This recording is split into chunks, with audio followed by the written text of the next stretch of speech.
Welcome back to Camp Slasher. Nick, Gerardo, we're here to talk about horror movies. I have never felt more confident that I will survive a stabbing than watching a Scream film. I have never felt more alive. Because I swear to God, like every single movie, like these guys, everybody gets stabbed 15 times with a blade like that big, and they're like, "It's okay, he's gonna walk it off." So I'm gonna tell you what I wanted, and I'm gonna tell you some of the thoughts I had when I left the theater. So I wanted to see an insane amount of Ghostface. I wanted to see, what I mean by insane amount, I wanted to see like 6 or 7 different Ghostface. I wanted a cult. Like that was the way a lot of the marketing looked like. It looked like, hey, like we were gonna see something completely different from the shotgun scene in the liquor store. Like that wowed me. So like when I left the film, I feel like I got that. It did feel like the most aggressive and insane Ghostface that we've got to date. And I do feel confident saying that. There's been some really mean Ghostface in the last 5 films. This one here definitely takes the cake when it comes to violent and scary. Now you have all these other movies that it's basing itself off of. Okay, it's not a sequel, it's a requel, it's a sequel to the requel. It's all these like tropes and things inside of other movies. So you find yourself trying to make sense of this film throughout, and it does a good job at not letting you completely grasp what's going to happen. I feel like it doesn't necessarily take it to new heights where its marketing kind of demonstrates.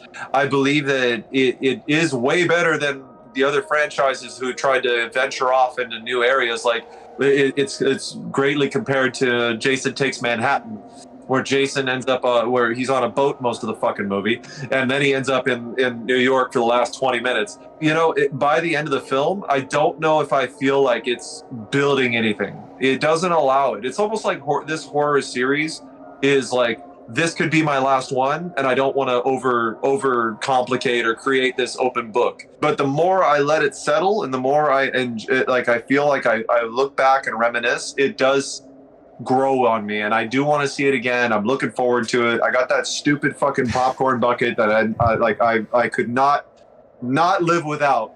It's coming sometime in August or some bullshit. But anyway, I'm excited for whatever they do next. I just hope that they give me something different, and that's all I ask out of Scream movies is to give me something different, and don't try to be Halloween Ends. All right, and I'll give you 4 stars out of 5 all day long. I really think like giving the synopsis for this film, it'd be like, oh, it's just like all these other movies, because ultimately Wes Craven, the originator, he is a staple in the films it's referencing. So what better person to kind of, poke at those films than a guy that's a pillar of the genre. But now that we're much more removed from Wes Craven, it's not as unique to Scream nowadays to be as self-referential, but I still think they do it the best. As a standalone, this film is very strong with what it gives you, and again, me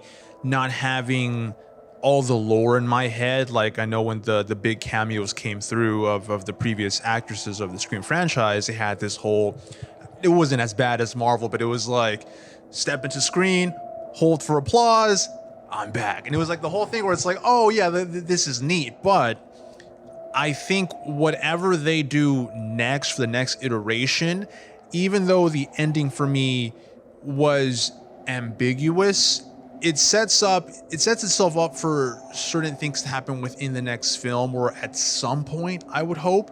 And if those things that they set up in the next film land flat, or if they go a different route, or if they kind of just ignore that for some reason, that might damper my enjoyment of this film. This being the franchise that's so like self-aware, they know that you're kind of expecting a lull. Like, how do you spice it up and they do the proper thing of straight from the first like 5 minutes. It's like murder, jokes. It's like it doesn't let you rest.